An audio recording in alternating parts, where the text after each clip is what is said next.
Je regardais Francis. Il ne disait rien. Il ne disait rien, mais qu'est-ce qu'il faisait? Dans sa tête.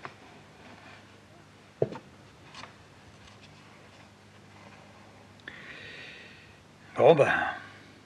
Je lui dis, alors je te montre, mais... Tu veux? Et il me dit... Si tu veux. Je dis, non, mais toi... Toi, tu veux? Puis il répond pas. Alors je me lève. Je vais vers un carton. Je le tire, je défais les petites rosettes. Je l'étale par terre. Je lui dis, tu veux tourner les pages ou je te les tourne? Il ne répond pas. Alors je tourne les pages.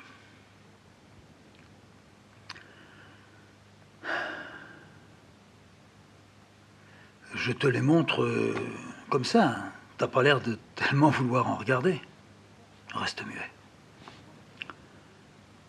Je continue, je tourne les pages, je tourne les pages. Il fume. Et tout à coup, il m'a semblé que vraiment il ne regardait pas. Il en avait... Je lui en avais passé, disons, une vingtaine sous le nez, comme ça.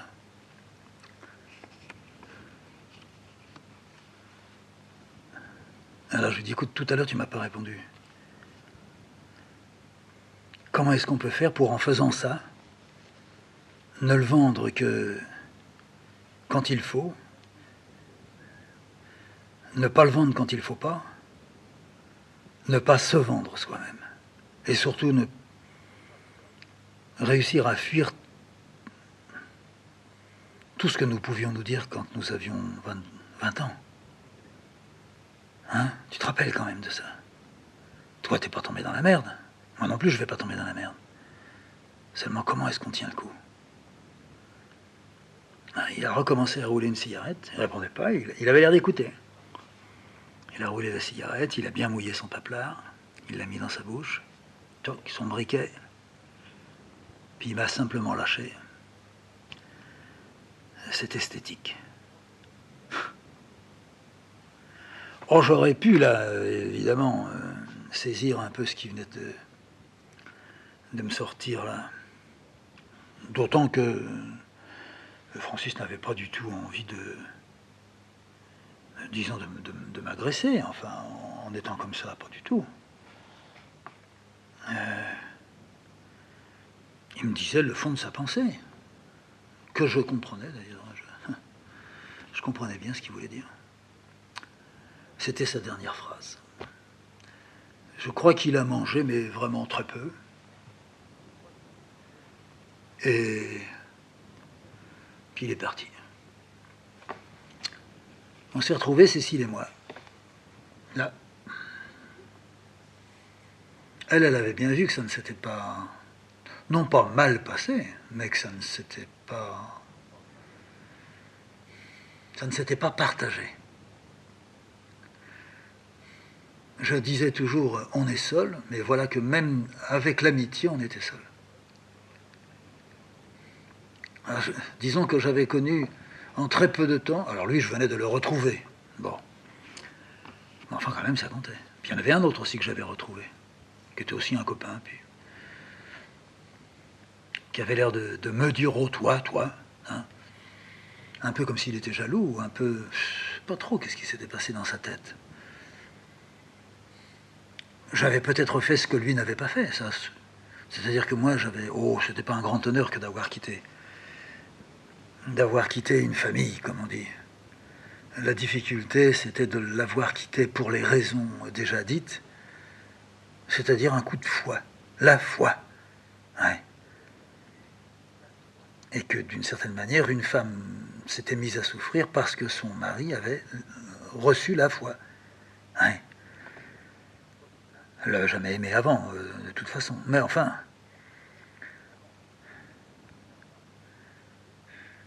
Ouais. Alors, j'avais quitté ça.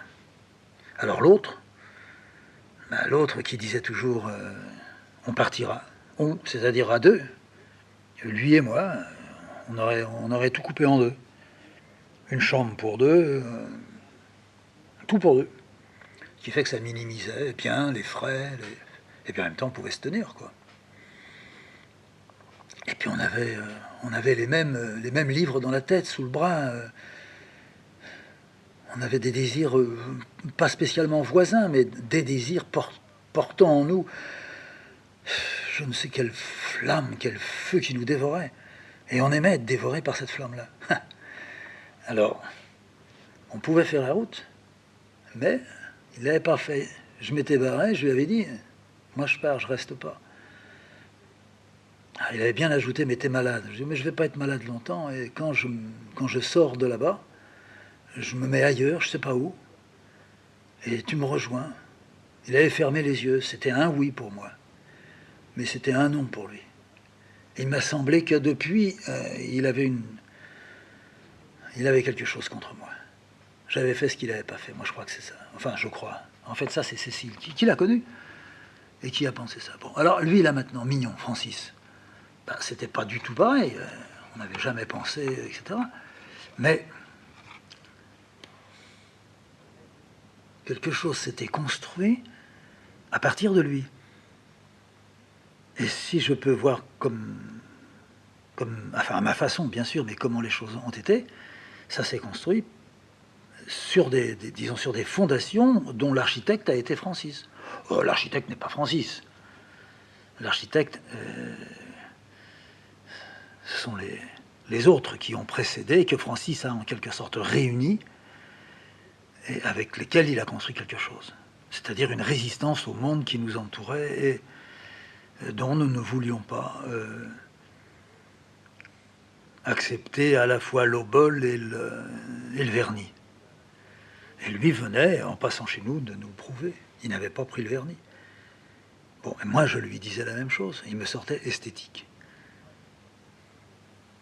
Il considérait donc l'art comme l'un de ses auteurs le considérait, c'est-à-dire Guénon. Et Guénon disant qu'il se méfiait de l'artiste. Et moi là, moi je disais pas ça. Et je disais, on peut se méfier de bon nombre d'artistes, mais ce qui passe à travers eux, malgré eux, on ne peut pas s'en méfier de ça, parce que ça ne vient pas de lui. C'est de beaucoup plus loin. Ça vient de ce à quoi on croit. C'est-à-dire ça échappe à l'homme. Alors à ce moment-là, l'homme, il n'est qu'un conducteur, qu'un transmetteur. Si c'est ça, peut-être que j'arrange la sauce à ma manière. Possible. Pas sûr. J'arrange pas, je crois pas. Ah, c'était moins clair que ce que je crois que ça allait devenir aujourd'hui. Mais ça ne m'a pas arrangé pour autant. À l'époque, je disais, si j'y arrive pas, je me fous en l'air. Aujourd'hui, je ne dis pas, j'y suis arrivé, mais je dis, je m'en fous, je me fous quand même en l'air. Alors, ne serait-ce que cette pensée qui est stupide, qui détruit tout ce qui a pu être construit, ce qui a pu m'être apporté, prouve que j'ai pas beaucoup avancé. Mais revenons à l'autre.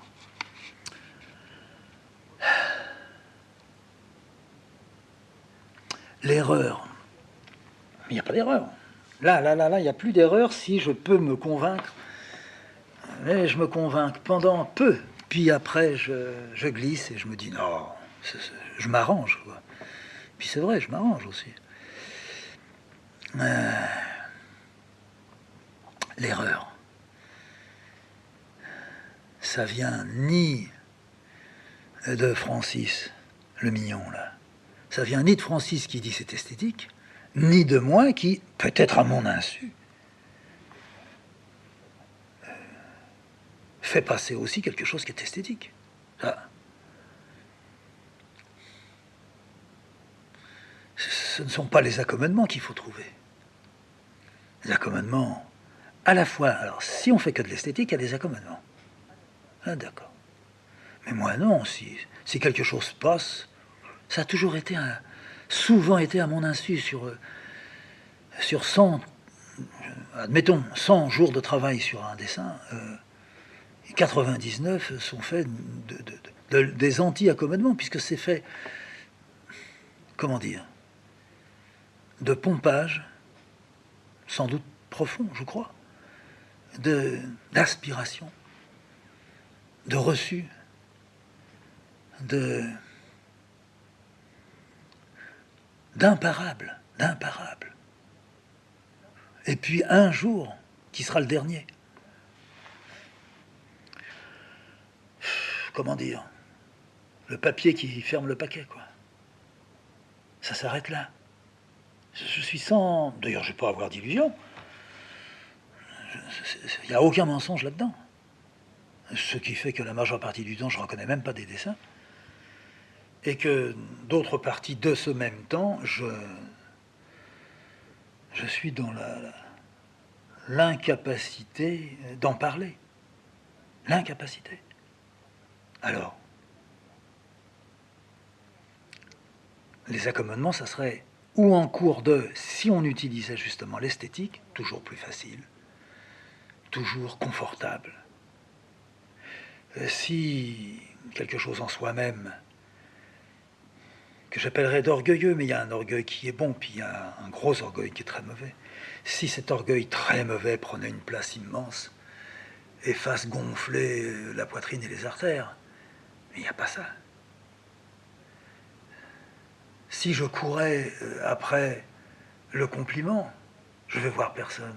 Je ne vais pas avoir beaucoup de compliments dans ces conditions.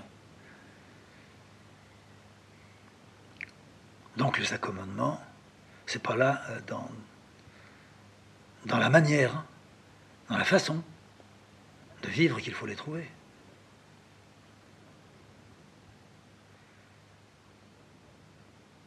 Il y a une certaine rigidité qui entrave la marche. Ça, c'est vrai. Or, il y a une contrainte et une rigidité quand on pense à ce que je viens d'expliquer là, si c'est clair. La rigidité, c'est vrai, elle ne facilite pas. Mais en un sens, c'est beaucoup mieux. Parce que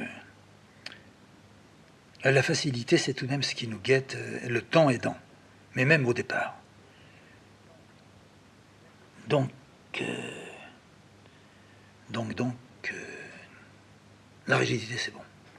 Ma confusion, elle risquait à l'époque, elle risque encore maintenant, de m'enfoncer dans une inutile souffrance. Et ça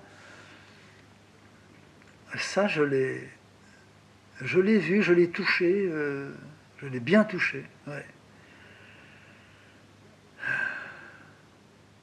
Il m'est arrivé, disons, dans les 10 premières années de ma vie en commun avec Cécile, là-haut, à la cour.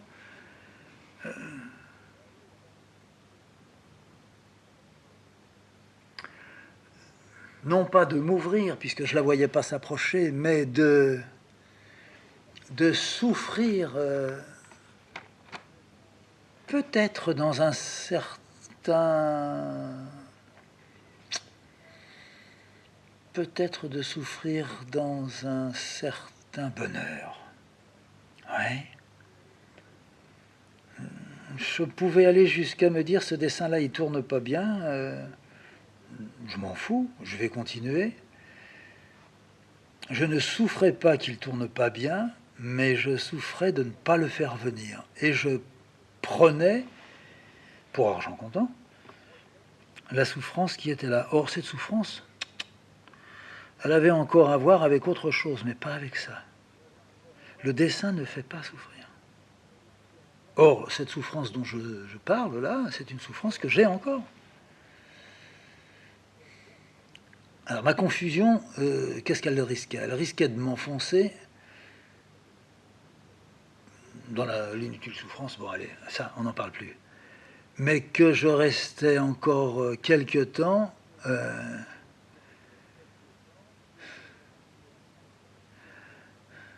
en ne montrant pas, comment dire, il y avait en moi une petite assurance, pas du tout tranquillisante, hein, c'est pas ça, mais une assurance donnant des gages à mon besoin d'être en accord avec ce en quoi je croyais. Alors là, on peut dire confusion sur confusion. Mais ça a duré des années. Des années.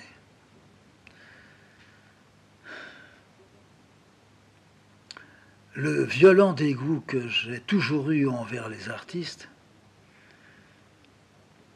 m'a maintenu un peu plus facilement à l'écart.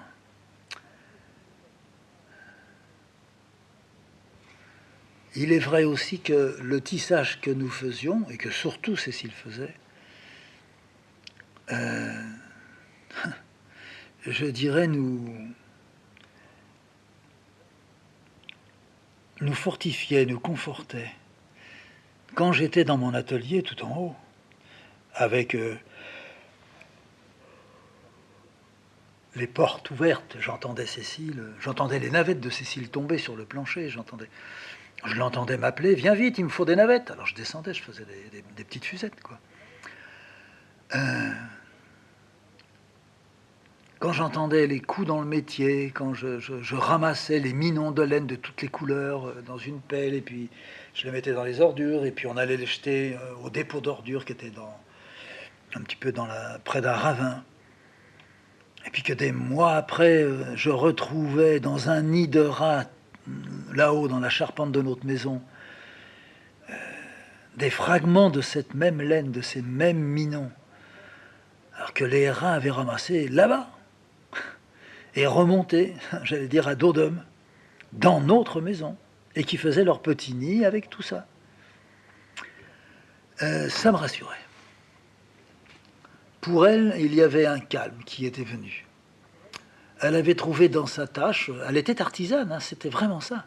Elle le disait d'ailleurs, j'ai toujours été en attente d'un artisanat. Maintenant, je l'ai. Et elle avait un équilibre.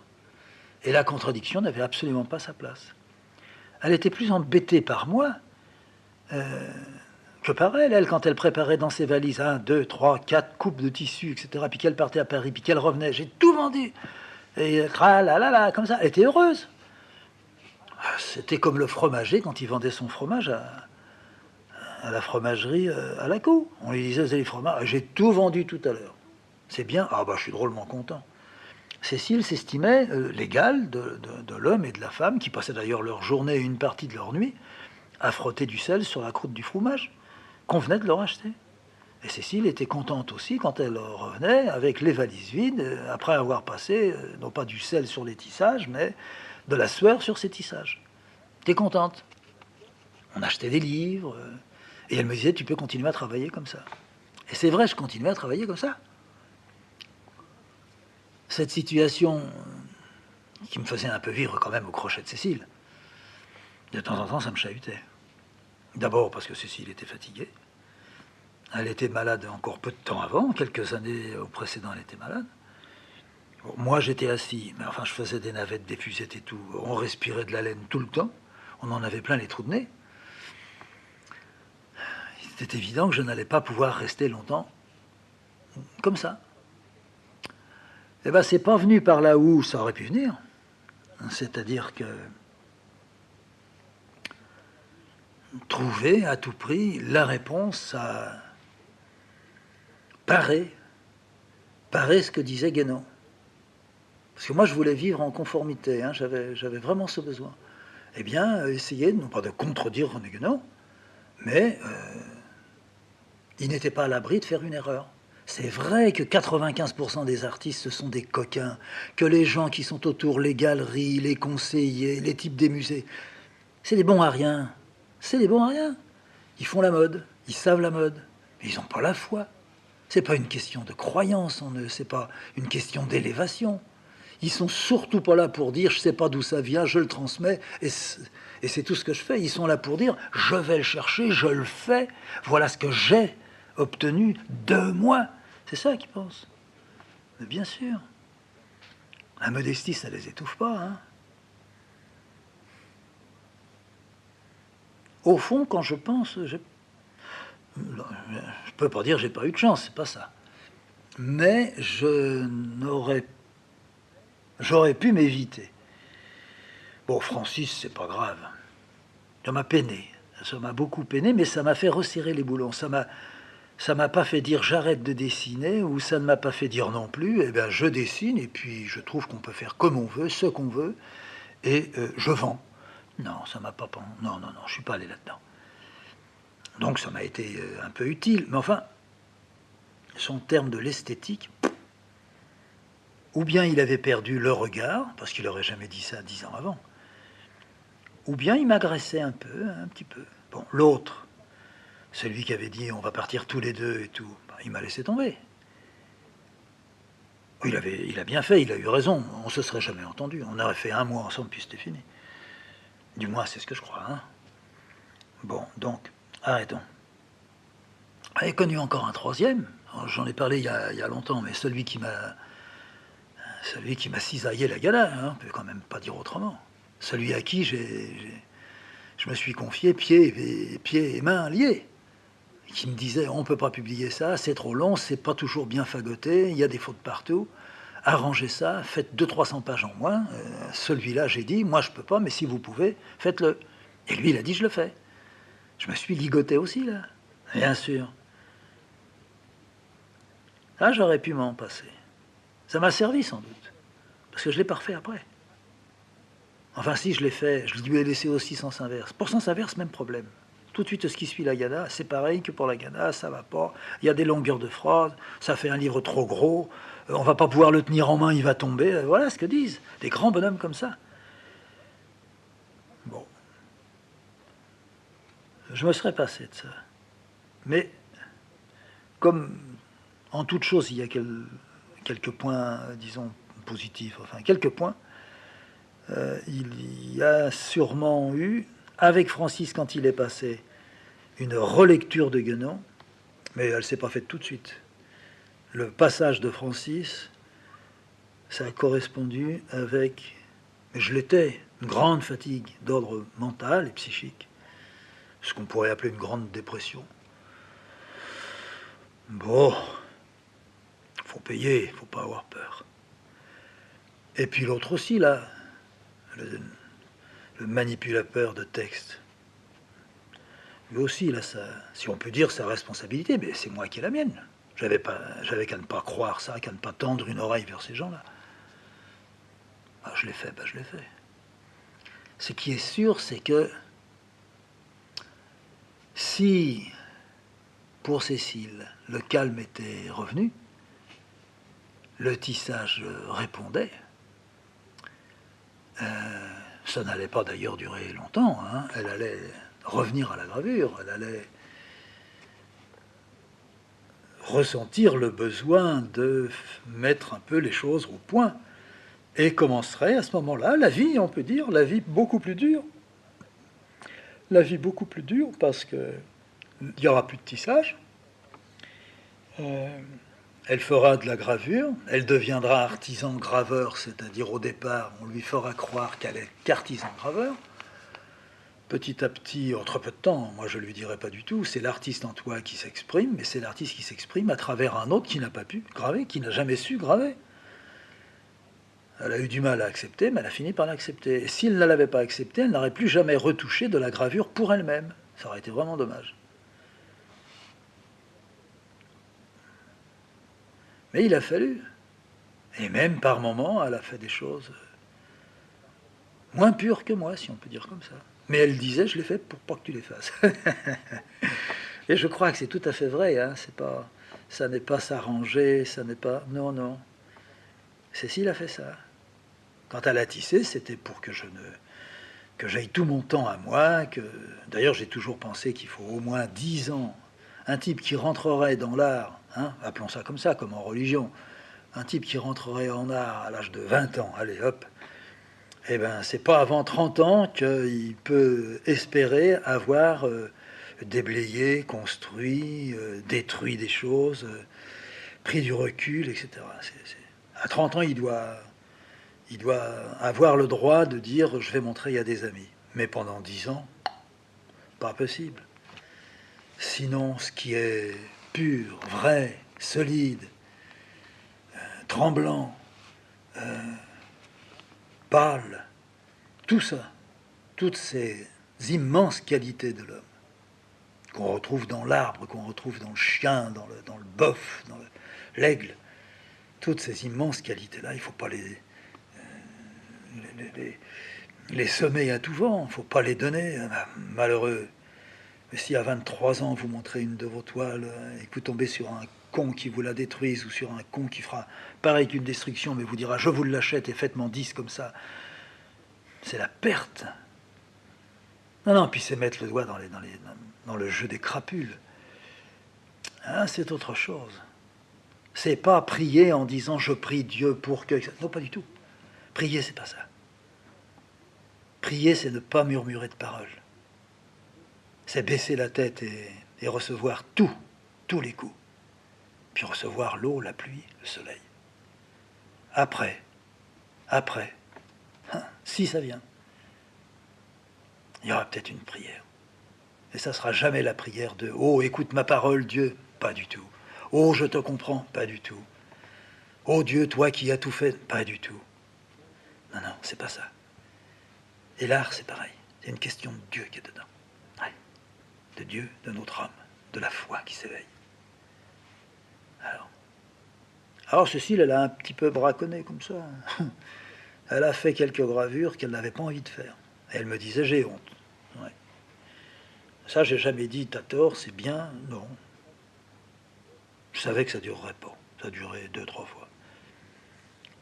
Et encore, elle y trouvait un intérêt dans la mesure où elle apprenait ce qu'il ne faudrait pas faire que le type avait fait. Alors, au moins utile. Ah non. Cécile n'a jamais été sale et au contraire. On lui en a plutôt tenu grief. Parce qu'il faut de la saleté pour être un peu partout là-dedans. Y compris dans ce que je fais.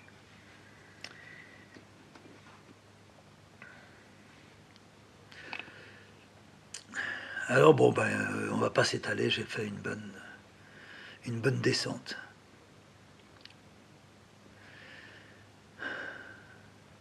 Par elle, je parle pas de Cécile, je parle de l'état, de la dépression que j'ai connue. J'avais déjà eu, j'étais dans un état comme ça, une sorte de médiocrité, de halo sulfureux autour de moi, provoqué par moi. Mais la dépression n'était pas liée à ce qu'on aurait pu dire la vie scindée en deux. Non, mais elle touchait à un mouvement intime. Hein.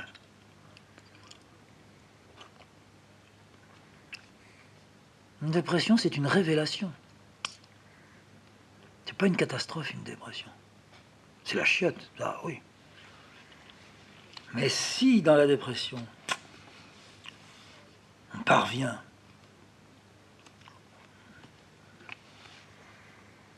disons 2 points importants dans la dépression. Et ça, c'est difficile à obtenir. Surtout qu'on se laisse descendre de très bas. Hein. Puis la dépression, il n'y a pas de question de hauteur. Non, c'est toujours très bas, une dépression. Tout fout le camp.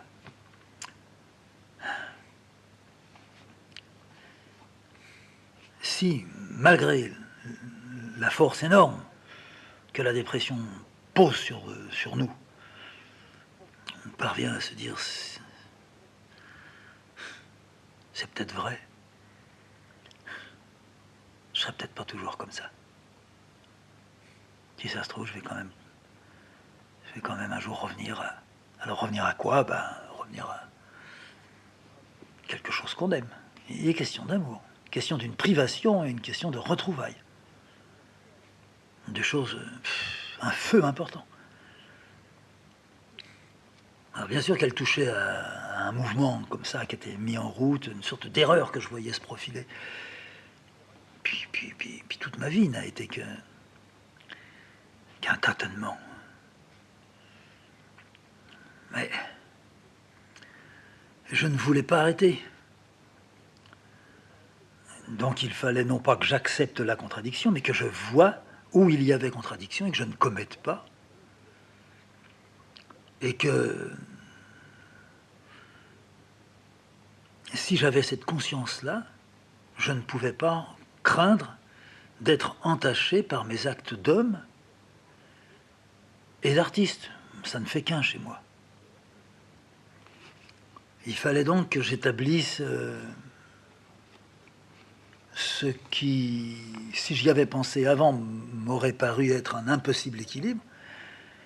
Quand j'ai été dedans, j'étais tellement écroulé que je ne pouvais pas parler d'impossible ou de possible. Mais je me disais, après tout, pourquoi pas? Pourquoi pas? On me disait bien que je devais prendre des pilules et j'en prenais des tubes par semaine et des piqûres qui me faisaient roupiller et tout ça. J'avais dit pourquoi pas? Et si j'avais dit pourquoi? J'ai été conscient et j'ai été même d'accord. J'ai dit au type qui m'a soigné, oui, je voudrais que vous me sortiez de là. J'ai dit ça, ce qui fait que ça pourrait sembler être une dépression minime, ce qui n'était pas vrai. C'était pas vrai. J'ai voulu. Ah oui.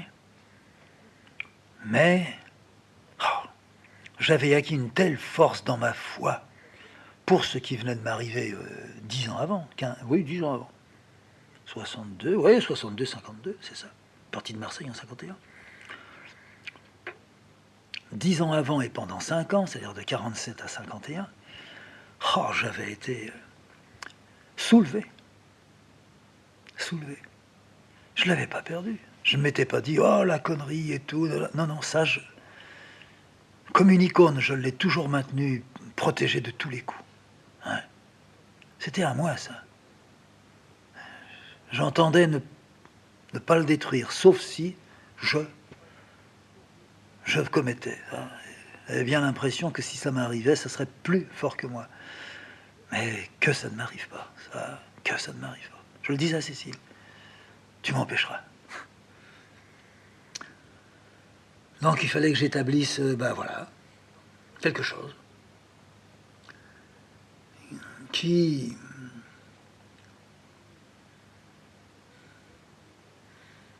aurait fait que quoi? Que le sale ne vienne pas. Que de moi, le sale ne vienne pas. Et si je le tendais à voir, ce qui venait de moi, d'abord je ne le salisse pas devant l'autre, et que je ne tolère pas que l'autre le salisse à sa façon, sinon, la porte. Alors ça réduisait les possibilités, mais ça laissait vacant une petite marge. Si je faisais passer vers l'extérieur ce que je tenais dans ma main, que j'accepte de n'être pas en accord avec ceux qui m'avaient demandé, admettons, de venir, qu'il n'y a eu qu'un accord en partie de moi, c'était, si je peux dire comme ça, hein, cette en partie-là, c'était tout le problème.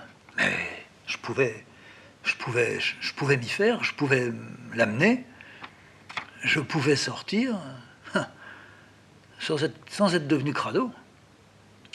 Moi, je me souviens quand je suis sorti de chez Cordier, en 62, ça. Ah non, ça devait être en 61, alors. J'étais allé chez Cordier, accompagné par une amie, Geneviève. Il avait vu, j'avais amené une centaine de dessins. Il avait vu, il avait dit, demain vous revenez. Le lendemain, on est revenu, il y avait Cécile aussi. Le lendemain, on est revenu, mais je suis rentré tout seul. Il n'était pas là. Ah ben, j'ai dit, ça commence bien, il me rend mon travail. Mais j'étais prêt à lui en vendre. J'étais prêt à ce qu'il me dit, je vous en achète 10. Très bien. Je ne l'avais pas fait pour lui, je l'avais fait même pas pour moi, c'était venu de moi. Et j'avais rien à voir avec Cordier.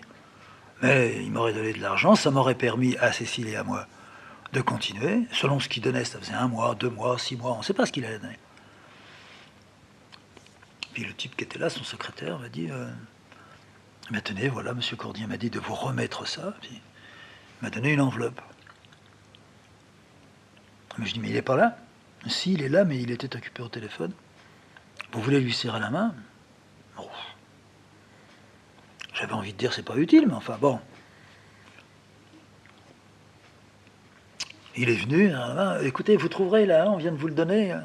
Je me suis demandé s'il avait peur que je me mette à compter pour voir si c'était juste ou pas juste. Il m'a dit, je suis sûr que ça va très bien, vous serez très content de ça. Et on va faire quelque chose tous les deux.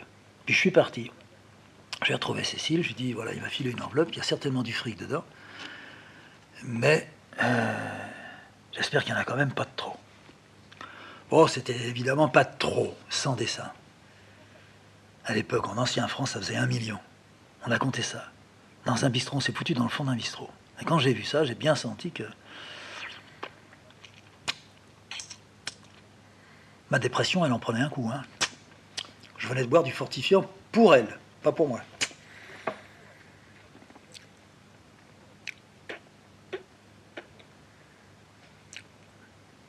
Ma conclusion, ça avait été, j'ai bien vendu mon angoisse. Ouais. Après, j'ai vu ça encore autrement. Vous voyez qu'on peut composer, hein? Ah oui. Mais c'est pas composé. J'aurais pu me dire, il a estimé ça, ça ne me change pas. Ça ne me change pas. S'il me dit dans 15 jours, vous m'en faites 100, je lui dirais non, je peux pas.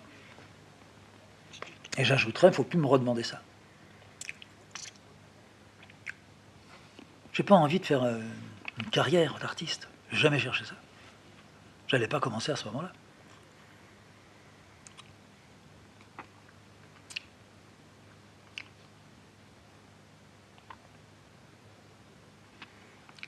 D'un autre côté, donc ce que je lisais, c'était des types.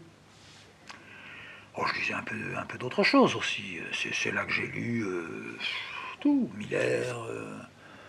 J'ai lu Sade. Ça m'a pas émoustillé, ça m'a pas. Mais ça m'a marqué. Ouais. Ça m'a marqué parce que c'est une des limites de l'homme. Il est bon de la connaître. Mais quand on est allé en Allemagne, on a vu. On a vu un petit peu plus loin que ça même. Hein.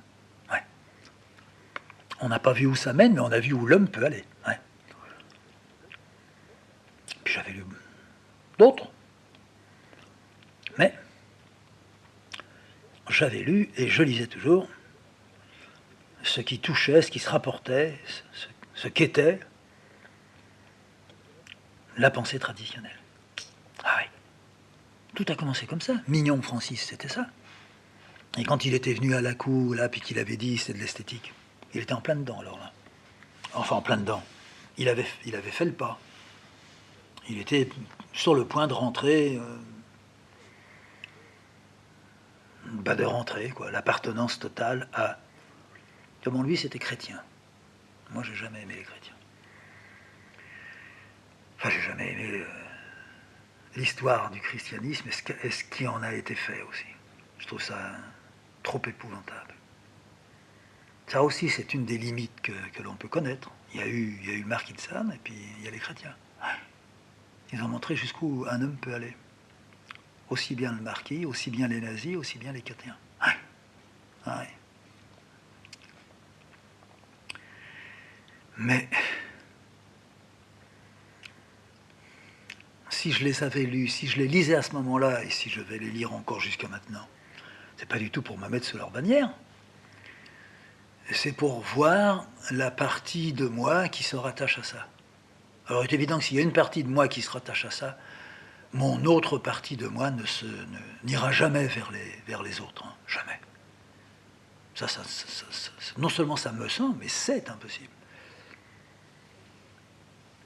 Puis Cécile aussi, elle était ça. Elle avait non pas cette attirance, c'est pas une question d'attirance.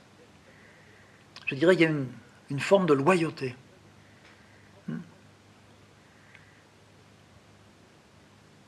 À sa façon, elle redécouvrait même un judaïsme.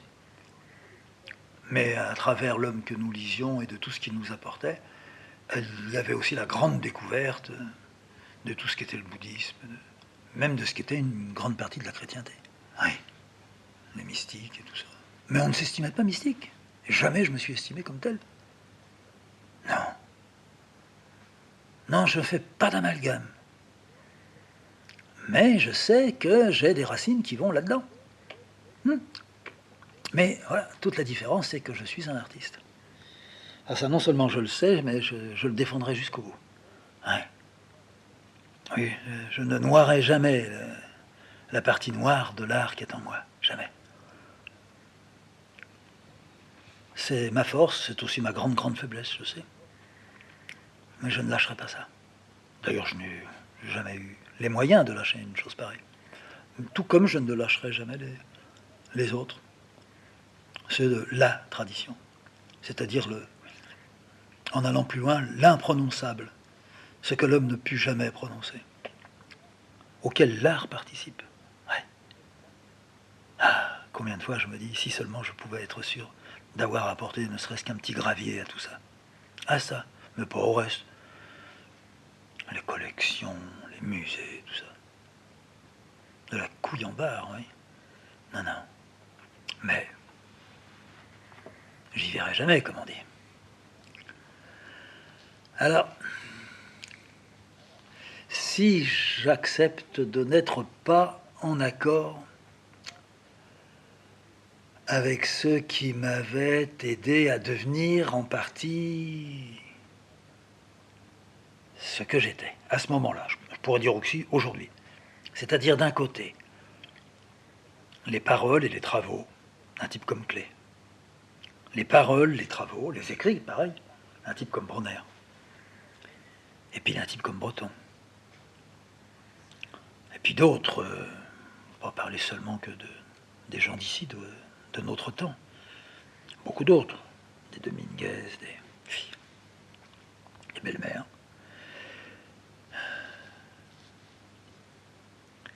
Il y avait les autres qui avaient apporté eux aussi. Alors là, ça vient du fond, du loin, du très loin. C'est quelquefois aussi du signe, de l'art, de l'imprononçable prononcé. Et puis c'est aussi du mot.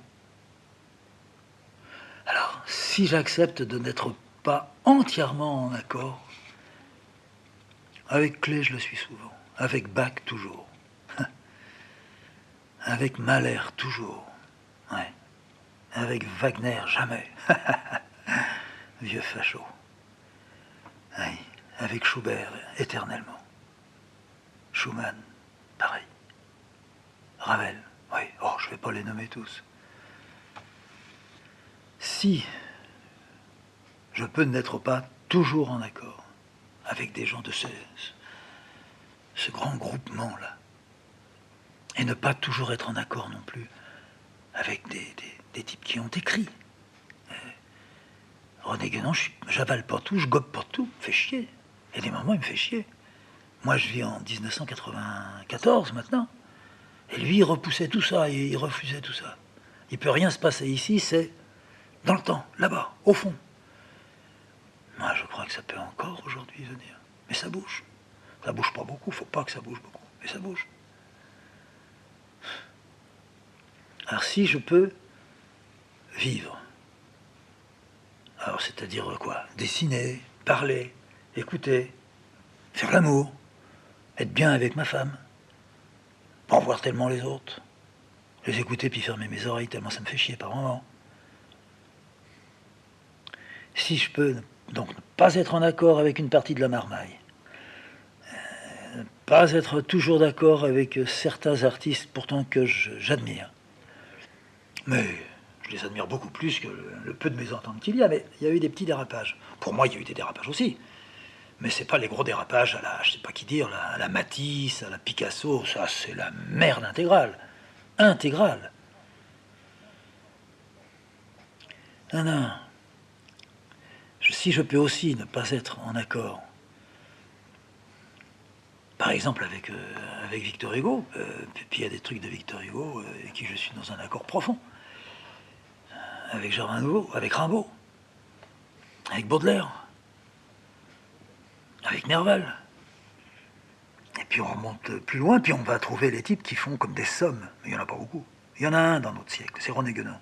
La somme, c'est lui qui l'a faite. On avait là la chance de pouvoir peut-être ne pas commettre toute l'ignoble merde qu'on a mis en route. Les gens qui vous déclarent « je suis moderne, moi, hein, je suis moderne, connard, je suis moderne ». Combien t'en brûle de types dans un camp maintenant? Parce qu'entre 1944 et 1994, on a fait des progrès, on est moderne. Ouais. Ben, je peux ne pas toujours avaler. Mais je le lis et je le comprends. Et j'ai presque envie de lui dire, cher René Guénon, je suis pas d'accord avec toi. Puis tu as raison, tu t'en fous. Puis là où tu es, ça compte pas. Mais je t'aime tellement. Et je l'aime tellement. Ouais. Comme avec Breton. Lui et son trotskiste qui se fout au cul. J'ai jamais pu supporter ça. Mais je l'aime tellement ailleurs. Je retiens parce que son trotskiste, il n'est pas méchant. Non, ça n'a jamais été méchant comme type. C'est au contraire un type à l'œil bon. D'abord, effectivement, René Guénon l'a jamais reçu. Ah ouais. Il aurait aimé, je crois, parler avec Guénon. Ouais. Mais Guénon n'avait pas envie de parler avec lui. En supposant que Guénon existe encore aujourd'hui, puis que je lui envoie une carte avec une photo d'un de mes dessins dessus, et caca, il le fout dans le feu. Mais pas sûr. Et s'il avait bougé un peu et qu'il s'était dit, mais après tout, c'est vrai, tout ce qui est artiste n'est pas seulement la grande gueule, le fric, le cul, la bouffe, la gloire, les mondanités. Ouais. Il aurait pu arriver à ça. C'est dommage qu'il n'y soit pas arrivé. Il nous aurait aidés parce qu'il y en a des artistes qui ressentent comme moi je ressens. Non pas qu'ils ne peuvent pas rejoindre, mais moi j'ai pas rejoint. J'ai pas rejoint.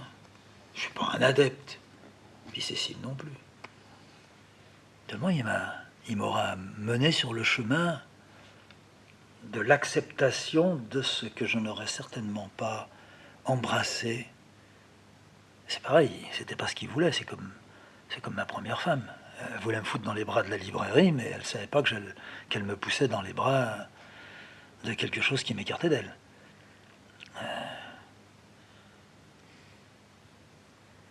Ouais. Ah oui. Donc je suis arrivé à partir d'un moment à accepter, à la condition de rester, si on peut dire comme ça, vigilant, d'accepter de n'être pas entièrement d'accord. Moi, j'ai ma foi pour moi. Et ça, je vois pas quelqu'un qui puisse me la démolir, me l'arracher, me l'éplucher. Non, j'y crois pas. Donc j'accepte de ne pas être d'accord. Je regrette seulement de n'avoir jamais pu parler avec Breton, par exemple. Je regrette aussi, ça c'était impossible, mais enfin, j'aurais aimé, j'aimerais maintenant parler avec un vrai traditionnel, un vrai, c'est-à-dire un type dont on ne sait pas qu'il existe, qui est dans un coin, qui crève pas de faim, pas du tout. Non, il est peut-être chirurgien, moi j'en sais rien. Et qu'est-ce qu'il pourrait faire d'autre? Il est peut-être... je sais pas, j'ai pas d'idée. Géologue. Pourquoi pas? Tout ça, j'y crois. Et être en partie d'accord avec eux, en partie, non pas en désaccord, mais en partie différent.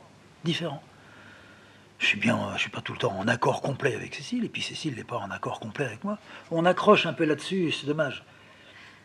Quelquefois, moi je vais un peu fort, je vais toujours un peu fort, c'est un de mes défauts. Alors je pique, je dis, oh ton mur c'est à Eliade, il fait partie de ceux qui disent des conneries et tout. Bon, mais ça c'est, j'ai une grande gueule, mais dans le fond je suis pas mauvais moi. Puis elle non plus n'est pas mauvaise. Mais alors elle, ça l'atteint tout de suite, là, les larmes aux yeux. Non pas j'ai touché à Eliade, mais elle l'aime, elle a raison d'ailleurs, il a pas fait du mauvais boulot, hein. Très bon boulot même. Bon, on arrive à très bien se comprendre, Cécile et moi. D'ailleurs, elle n'est pas de l'autre côté de la barrière, hein. Elle est là. Ce qu'il y a, c'est qu'elle revendique, si on peut dire elle revendique, parce que c'est pas à revendiquer, mais elle dit, je t'envie, t'as la foi, j'ai pas la foi. C'est vrai. Ah, si je pouvais l'aider. Mais la foi, c'est pas la panacée, hein. On n'a pas la clé pour monter directement là-dedans. C'est pas vrai. La foi, c'est se faire chier. La foi n'empêche pas de... oh, si ça continue encore comme ça, il y a quelques temps, le mieux, c'est quand même d'en finir. La foi, c'est ça aussi. C'est pas une foi aveugle. Elle est comme si elle était aveugle, mais elle n'est pas aveugle, parce que je suis artiste. Je suis pas un catho bigot. D'abord, je suis pas catho. Je suis pas un juif bigot. D'abord, je suis pas juif. Je suis un artiste, pas bigot, qui a une foi du tonnerre de Dieu en lui. Et qui, quand il aime quelqu'un, il l'aime. Mais il est prêt à casser tout du jour au lendemain. Parce que s'il y a vraiment un désaccord avec tout ce que j'ai dit, on voit bien que ça ne marche pas.